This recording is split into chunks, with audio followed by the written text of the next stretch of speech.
Welcome back. After discussing how war capitalism was at the origin of Western European power, modern capitalism, and of the first industrial revolution, which begins in England in the 1780s, we turn now to a different explanation for why Western Europe modernized, beginning with England.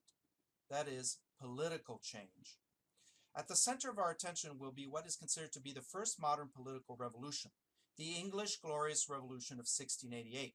This revolution would help empower a rising category of Englishmen, notably land-owning elites with business interests and close alliances with merchants, the gentry.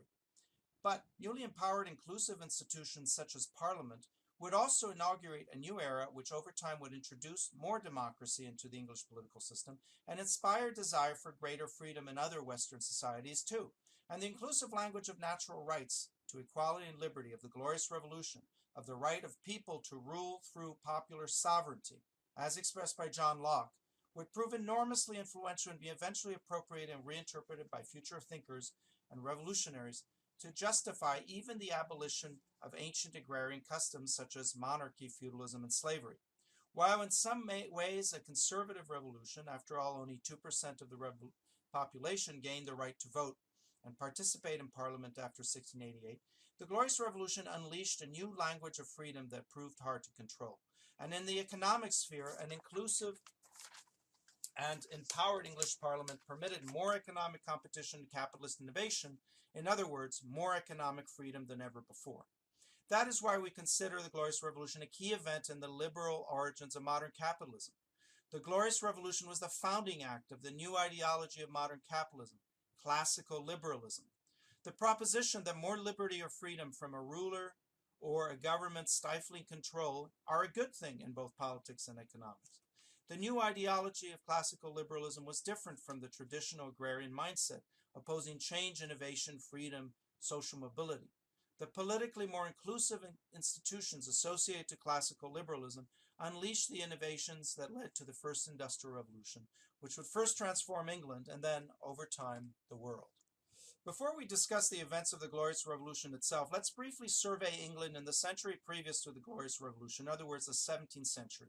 We have already seen in another class that English 17th century society was associated with economic innovation and change. Joint stock and insurance companies were first established then, for example, permitting capitalist expansion and the rise of a class of enterprising merchants and capitalists and their allies.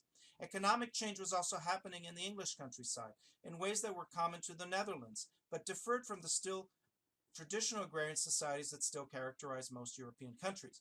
For example, the use of land in agriculture in England began to change rapidly in the 17th century, resulting in increasingly productive production of food. As we discussed last class, the Columbian Exchange, consequent to 1492, had brought nutritious foods to Europe. New crops such as potatoes allowed for the cultivation of lands until then neglected as not adapted to traditional Afro-Eurasian crops. In England, enterprising farmer entrepreneurs began to experiment with new, more efficient methods of crop rotation. Such innovations resulted, to make a long story short, with more food being grown on less land and by fewer farmers. More food meant more population growth, and combined with the fact that fewer people were needed to grow food due to the new agricultural efficiencies in place now, this meant more labor was available in England to do something else besides growing food, for example, as workers in manufacturing enterprises. Some of the surplus agricultural labor migrated to the New World colonies, being established then in the Caribbean and east coast of what is now the United States, helping grow the colonial economy, but others remained in England and were now available for hire.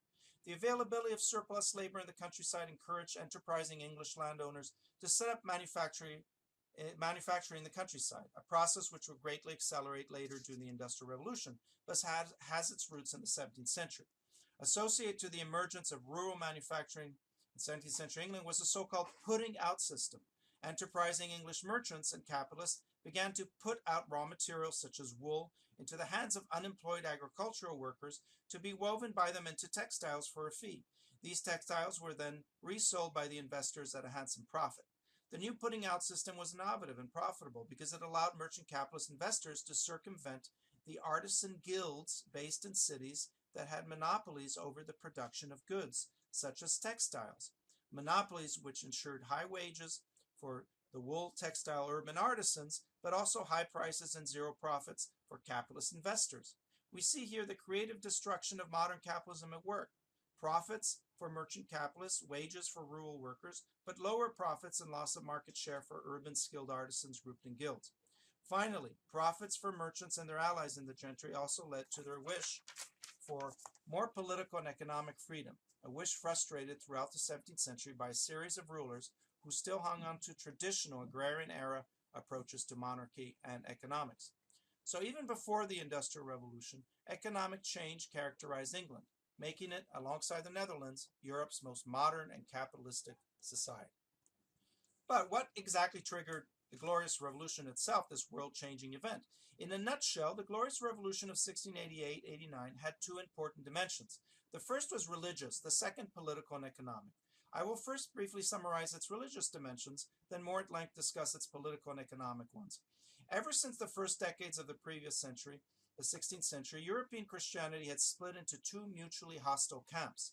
Catholics, in other words, Christians who continued to support the authority of the Pope in Rome, opposed Protestants who rejected the authority of the Pope and aspects of Catholic liturgy and doctrine, and had separated and created a whole series of new Protestant churches, such as the Lutheran, Calvinist, or Anglican churches.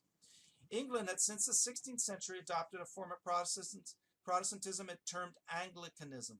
By the time of the Glorious Revolution, the majority of the English population was Protestant and was radically opposed to Catholicism. But although Catholicism had been weakened in England by the 17th century, it was still present and deemed a threat by the Protestant majority. In 1685, 3 years before the Glorious Revolution, a Catholic king, James II, inherited the English throne and proceeded to reestablish tolerance for the Catholic form of Christianity, in opposition to the will of the majority of his subjects. Their religious opposition to his Catholicism was an important factor leading to the Glorious Revolution. What about the political and economic origins of the Glorious Revolution? Well, James II was not only Catholic, but he was also determined to transform the English political system into a very centralized, absolutist monarchy, modeled on other European absolutist monarchies, namely that of his cousin and ally, King Louis XIV of France. What this meant in practice is that James II wanted to drastically reduce the power of the existing English Parliament, the representative assembly of the English people, and in so doing, gather all state power into his own hands and become an absolutist monarch like his cousin, the King of France, Louis XIV. James II's absolutist objectives ran counter to unique English traditions dating back to the Middle Ages and the Magna Carta that held that the power of the ruler should be balanced, including by a parliament representing the people. So the Glorious Revolution, in addition to religion, was also provoked by political opposition to James II's plans to crush Parliament and beef up his absolutist credentials, and by the desire for more political freedom. Directly connected to the political origins of the Glorious Revolution were economic considerations. As part of his drive to enforce absolutism, James II also wished to tighten the monarchy's control of the economy through monopolies, headed by his friends and political allies. Monopolies are companies which control an entire sector of the economy to the exclusion of any other competitor. James II's wish to control the economy ran counter to the interest of a large portion of the gentry, the land-owning aristocratic elite of England. Unlike in most of continental Europe, many members of the English aristocracy were strongly business-oriented and frequently married their sons and daughters into the lower social class of merchants. These members of the gentry and their merchant allies wanted more freedom, more liberty to pursue business opportunities in a new burgeoning global economy. Their will clashed with James II's desire to restrict access to economic opportunities through his monopolies. The outbreak of the Glorious Revolution, therefore, was also due to the gentry's desire for more economic freedom, not less. The leaders of the Glorious Revolution were members of the English gentry, whom we have seen had three reasons to oppose James II. They were Protestant, they sought to increase, or in their own words, restore the power of Parliament, and they had economic ambitions. They were backed by the overwhelmingly Protestant majority of the English population.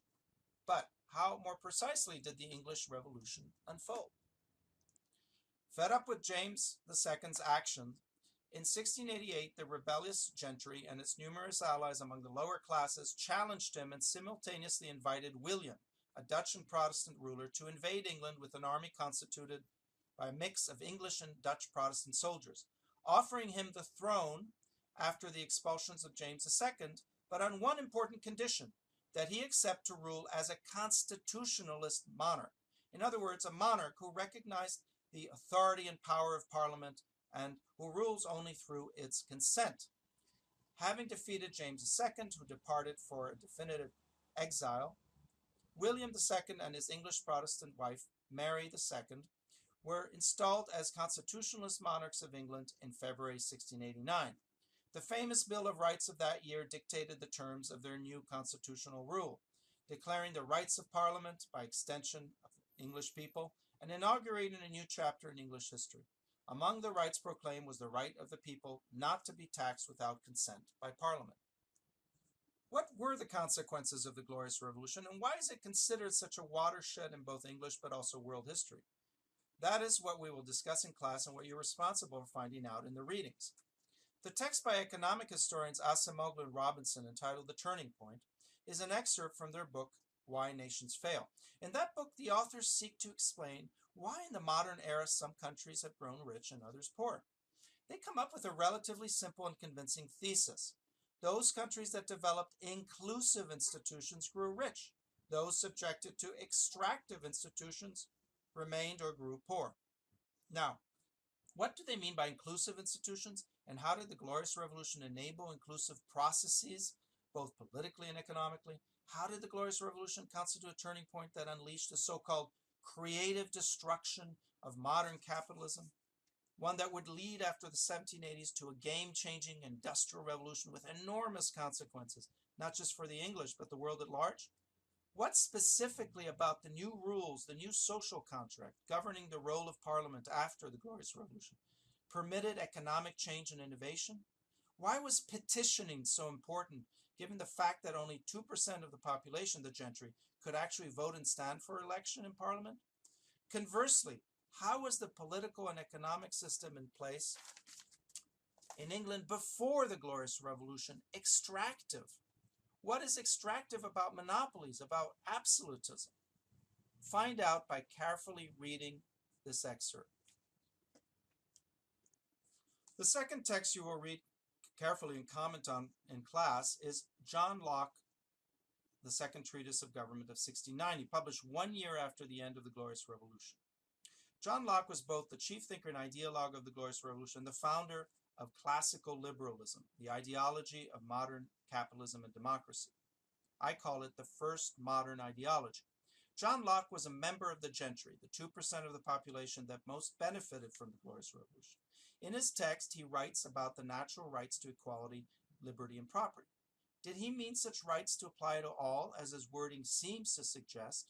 Or was it meant only to apply to the upper class, rich white men such as himself?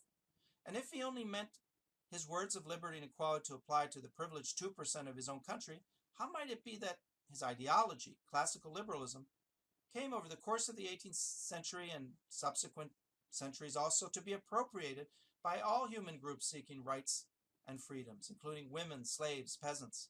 These are all questions we'll discuss more fully in class, but I want you to think about them as of now. The Glorious Revolution of 1688-89 ushered in an era of greatness for England, which, remember, had once been a backwater on the northwestern extremity of Afro-Eurasia. In 1694, the Bank of England was founded, one of the world's first national banks dedicated to economic development. Its loans helped provide further funds for enterprising English entrepreneurs, helping grow the economy and helping make England a great maritime power by the 18th century. In 1707, the Act of Union of England and Scotland created the United Kingdom of Great Britain, as it came officially to be known. Empowered by the inclusive institutions and practices of the Glorious Revolution, commerce, wealth creation, and capitalism in general flourished, making Great Britain, after its military victory over France in 1763, the greatest and richest European empire, eclipsing those European states that had not yet experienced a liberating political revolution, such as Spain, or Portugal, or even France. The English Glorious Revolution and its consequences help us explain why England, also known as Great Britain, the United Kingdom, would experience the world's first industrial revolution at the origin of the so-called Great Divergence. But, and this will be our third topic of discussion in class, If there was indeed a classical liberal origin to modern capitalism and English power, where does that leave the other thesis we explored earlier, the one that holds that war capitalism originated modern capitalism and European and English power? Are these two arguments contradictory, or are they complementary, meaning do they perhaps work together in conjunction to explain outcomes? Be prepared to discuss the relationship between liberalism on the one hand and war capitalism on the other, and how either or both explain why England industrialized by 1780.